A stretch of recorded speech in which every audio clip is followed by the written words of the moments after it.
Assalamualaikum warahmatullahi wabarakatuh. Saya Fauzulan Hakim, saya dari KPI 2B dan saya akan menceritakan bagaimana proses saya dalam menjalani sholat tahajud 10 hari berturut-turut. Prosesnya tidaklah mudah. Saya akan menceritakan bagaimana dewan saya pada tahajud tersebut. Pada hari-hari pertama saya merasakan bahwasanya terbangun dan membuka mata itu sangatlah sulit, karena saya bukanlah orang yang terbiasa untuk melaksanakan sholat tahajud. Mungkin bagi teman-teman yang menonton video kali ini, ada beberapa di antara kalian yang sudah menjadikan tahajud itu sebagai rutinitas, dan mungkin ada beberapa di antara kalian yang bahkan belum pernah melaksanakan sholat tahajud.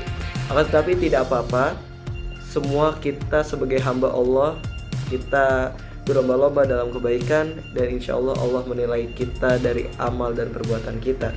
Bukan dari nasab kita, bukan dari siapa kita lahir, tetapi bagaimana kita membuat diri kita menjadi lebih baik dari sebelumnya. Sholat tahajud adalah sholat yang kita lakukan di sepertiga malam, sholat di mana doa-doa akan diijabah oleh Allah, doa-doa akan dikabulkan oleh Allah, karena pada waktu-waktu tersebut mayoritas dari kita masih banyak yang terlelap dalam tidurnya, masih banyak yang melakukan aktivitas yang tidak ada manfaatnya. Akan tetapi barang siapa yang bangun pada jam-jam dan waktu tersebut untuk bersujud dan berdoa kepada Allah, maka sesungguhnya dia adalah orang-orang yang beruntung. Maka beruntung bagi saya pribadi, saya mendapatkan challenge dari dosen saya untuk melaksanakan 10 hari sholat tahajud selama berturut-turut, karena saya yakin perintah tersebut demi kebaikan saya pribadi, kembali kepada diri saya kebaikan tersebut.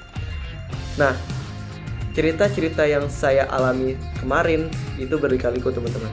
Contohnya adalah di mana saya terbangun hanya ketika alarm pertama. Di alarm pertama itu berbunyi, saya langsung terbangun. Di sini mungkin teman-teman ada yang keheranan gitu. Kok bisa dengan cerita seperti itu diceritakan kepada kalian?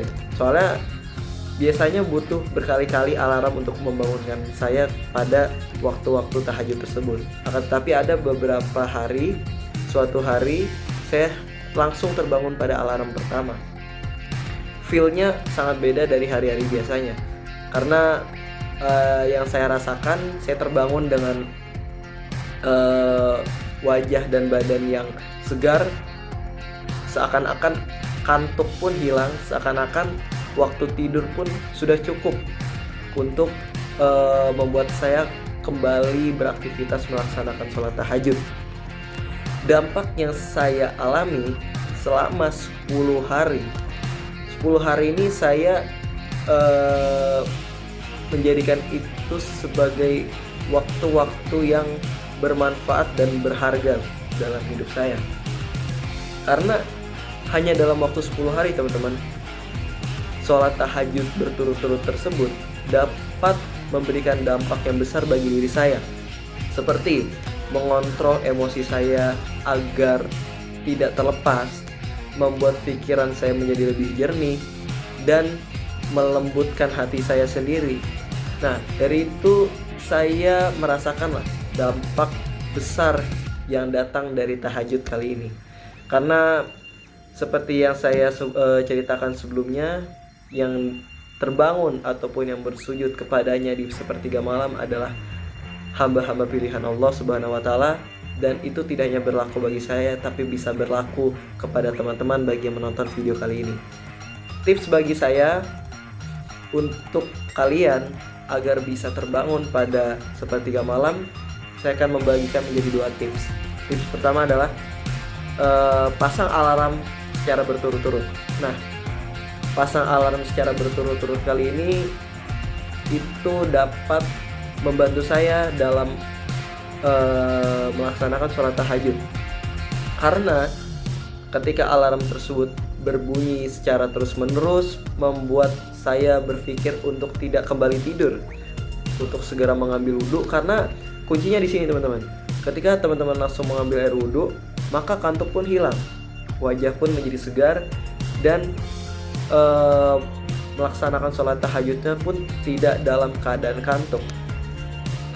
Dan kedua teman-teman, kokohkan dan kuatkan niat kalian, karena niat yang kuat dapat membuat tujuan kalian menjadi lebih mudah.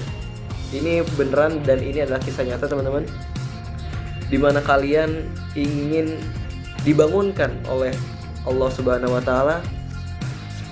Pada waktu sebelum tidur kalian niatkan bahwasanya, ya Allah, bangunkan saya di jam sekian, maka lihatlah hari esok, ajaibnya perkataan kalian langsung diijabah oleh Allah. Allah langsung membangunkan kalian di jam tersebut, di jam yang pas analognya kan. Kalian terbangun dengan rasa syukur, karena tidak semuanya orang-orang terbangun di waktu pagi. Ada kalanya ada orang yang tertidur di malam hari tetapi tidak terbangun lagi di pagi hari. Maka terbangunnya kalian di sepertiga malam adalah bentuk rasa syukur kalian, dan perbanyaklah doa-doa kalian di waktu tersebut, karena waktu tersebut adalah waktu yang diijabah oleh Allah Subhanahu wa Ta'ala. Itu adalah closing statement dari saya. Tidak banyak namun bisa mempunyai dampak besar bagi kalian, yaitu dunia ini dipenuhi dengan orang baik teman-teman. Jika kamu tidak menemukannya, maka jadilah salah satunya. Tidak perlu menunggu orang lain untuk menjadi baik, cukup jadilah dirimu menjadi orang baik yang bisa membuat orang lain pun menjadi bahagia karena tingkah laku kalian. Billahi fisabilillah, wassalamualaikum warahmatullahi wabarakatuh.